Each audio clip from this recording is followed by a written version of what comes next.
Hey folks, it's Ben. We're here with our 2006 Chevy HHR. This one happens to have the 2.4 liter EcoTech, and we're doing an oil change today. So for it, the oil filter is located here. We'll see that later, and there's the oil fill, but what we're interested in right now is going to be draining the existing oil out. We just warmed it up, so it is warm.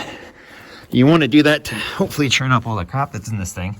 I'm taking a best guess that this plug, and so here we have our engine plug, our engine, and we've got some leaking and stuff going on, so we'll look into that later, right around the starter and whatever, but most of my cars leak, so it's not a big deal. We have a drain plug right here, and I thought 10, but it's actually a 13, I bet.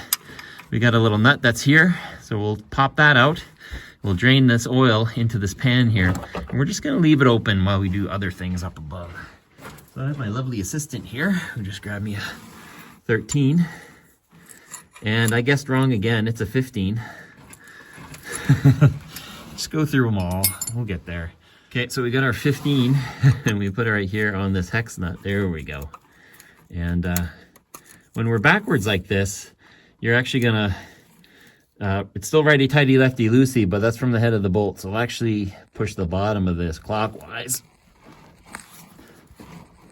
Oh, it's one of these. Hold on. Well, maybe I can bump it like this. I hate that. People put these bolts on way too tight. It's just holding oil back, people. It's not holding the Titanic together. You don't need to crank these so bad. Jeez. So let's go. That'll never be that tight again. Let's go ahead and back this guy up. And we'll let all that oil come flinging out of here. I'm pushing against the bolt right now to keep it somewhat sealed. Now that it's free, I'm gonna go away, and there we go. It says it was just changed like 1,000 clicks ago, but I don't care. That looks like it might be a magnet. We'll find out about that. But let's just let that drain out there, and let's go upstairs. So here's our plug. I cleaned it up. It's been done by, how do I say this? Guys who just change oil for a living, quick and dirty and out. So I cleaned it so it's better. It's got a little rubber O-ring on the inside of that, so you don't need to crank it down. And then let's come over here. We're getting a Napa Gold. This is a cartridge filter car. I've never had one of these before. So you get an O-ring and a little cute filter. And we'll figure out how this goes together because I've never done one of these before, but can't be rocket science either, right? So this Napa Gold 7082, I'm never going to remember that. And the O-ring. Now, where are we going in this car? Well, over here, so we walk by another 4-cylinder. Oops, turn the light off. It's actually top mount up top here. Boom, right there. Here's our cartridge. And so it's got that fairly large nut assembly here to get it off. So we're gonna have to find an adjustable set of pliers because I don't have the proper size. And let's go ahead and loosen that up. I've left the bottom open, so when we open this, it might release some more oil. Okay. So I don't have the appropriate socket size for this yet, and my adjustable wrench doesn't get that big. So we're gonna have to go ahead and what I call water pump pliers, but I'm told slip joint pliers. Slip joint pliers, sure. So we'll give that a spin. If we can get in here even. It's really tight. I wanted the other ones because they had short, stubby handles. I hear ya. And I get that fairly square. This is a righty-tighty scenario, so let's go ahead and see if we can. Hopefully this isn't tighter than Jesus. There we go. That should be it. Should be just a pop. Yeah, it's gonna fight at me a little more. Holy Moses, it's tight in here. And then they goes. So should we sneeze more? Let's just there.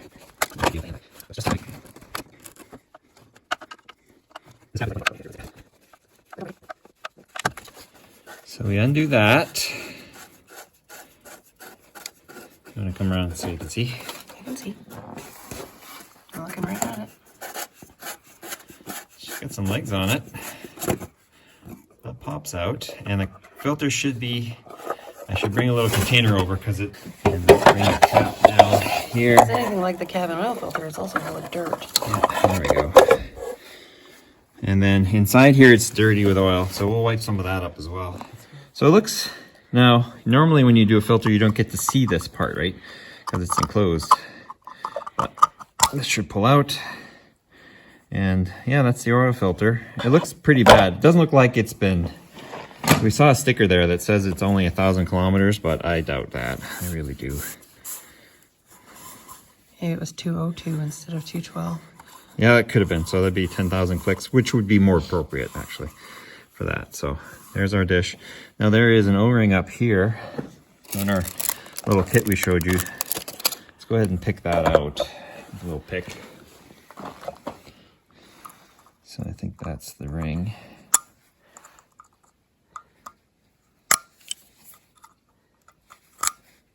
And I can hear it's pouring more. Running oil again. Yeah. Running oil again, so we are losing more oil, so that's fine. Do I think this is an advancement over an oil filter? The answer is no. Well, it seems harder to do at home too. Like. Yeah, so there's the ring. So we'll wipe all this off and put a new ring in. Judging by how many threads and the ring on this, the actual torque of it is not overly important. I mean, it needs to be tight so it doesn't back itself off, but most of the pressure is going to be fighting against these threads and then finally that seal, and not actually pushing up and out. So.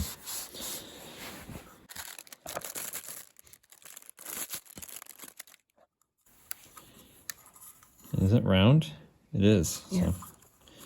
So it's fairly tight. It's in that little channel. Like so. Just there. Yep. So that's that ring. This is wiped down enough, I guess. We'll grab the filter, and you saw how it kind of clicked out. Should click in. It seemed to. Let's see. Same idea. So get it in the right spot. That might be it too. Is it clicking? I see it's grasping this ring here. So I might need to just go.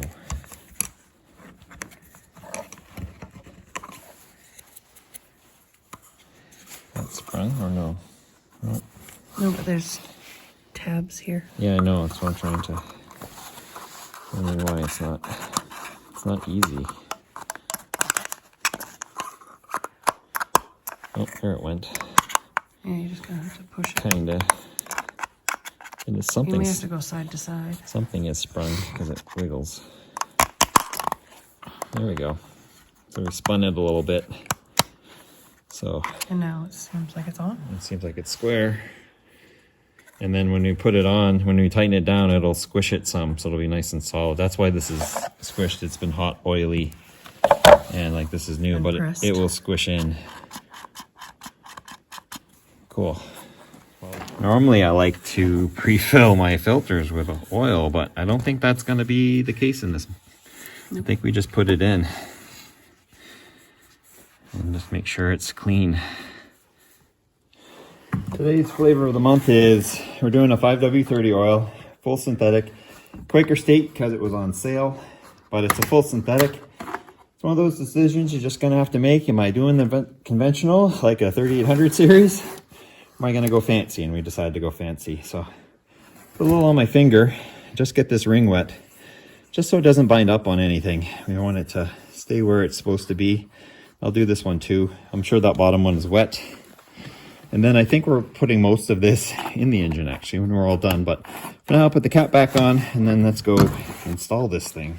So we got that wiped down enough. So let's just go ahead and put it back in. So we're going to actually be fighting that spring pressure as this makes contact.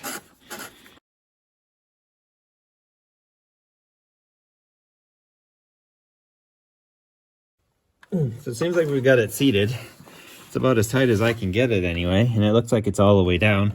When we fire it up, we'll check it for leaks, of course, as well. But now let's go back downstairs and put our drain in, so that'll be good. Well, that looks about like 5 quarts of oil, to be honest with you. So we've got our oil drained out. Let's wipe the plug hole here, make sure it's kind of clean. I can't actually see it, but it feels right, so we'll go with that. And while I'm here, I'll wipe the pan down. Let's put the plug in first, I guess. We have our plug.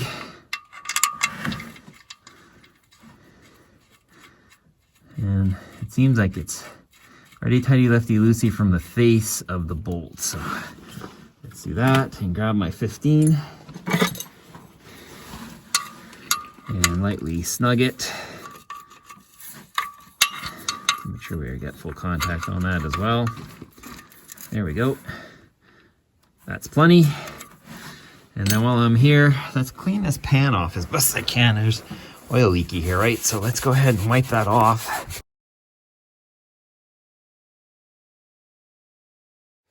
So here's our oil, and it's fairly black. So this is pretty used oil.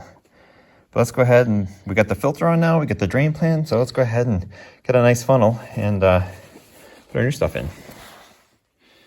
Alrighty, so we're at the fill stage, which is way up here. So let's go ahead and pull that out.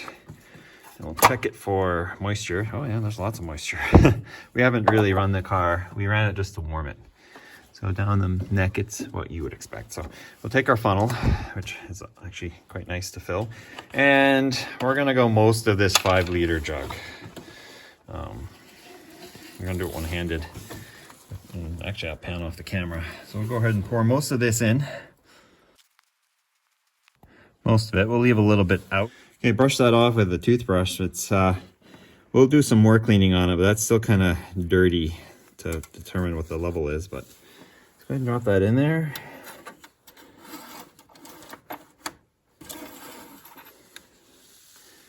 And it's at the full mark.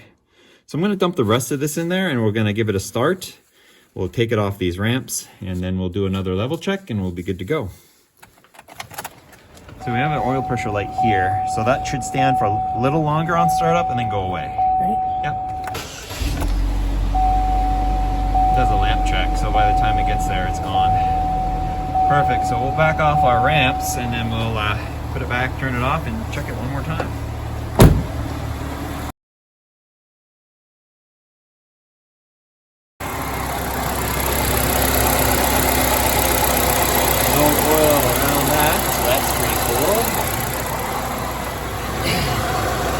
No oil dripping on the outside. Never mind the floor, there's previous liquid there. So that means we're good to go. So we'll kill the engine. Plug out, we'll wipe it down. This is fairly specific. Not just it's like a metal It's a cable. steel cable. And then the little dongle down here. So it's dry as it's gonna be for me. Down the hatch. Back out again. And yeah, we got lots of oil on it all the way up to the top. So full of oil. There you go. That's how you change the oil. Now we're not 100% done yet. One thing left to do, and that's inside the car. So you press both buttons at the oil life screen, and it then goes to oil life reset. And then you hold this one until it says Then you hold down acknowledged. the enter key until acknowledged. And now when it comes back, it's been changed at 100%. And that's it. And we'll also log this in our Fuelie app Right. at 213, 621, and that also kind of monitors for it. You want to yank that key out for a second. And we use the Fuelie app. There's a couple of videos on my channel. We'll do a maintenance service as we did the filter and oil, and we'll input the kilometers on that for us, and then that way we'll have a record of it as well. So that's the oil change on a 2006 Chevy HHR. If you have any comments or questions, please leave them. Thanks for watching. Appreciate that. And of course, subscribe to my channel, Turbo231, for more informative videos on the HHR and lots of GM cars in general. This is car number 16 of the fleet, so lots of videos on all these things. 90 Beretta, 84 Fiero. Those are just the ones in the Quonset.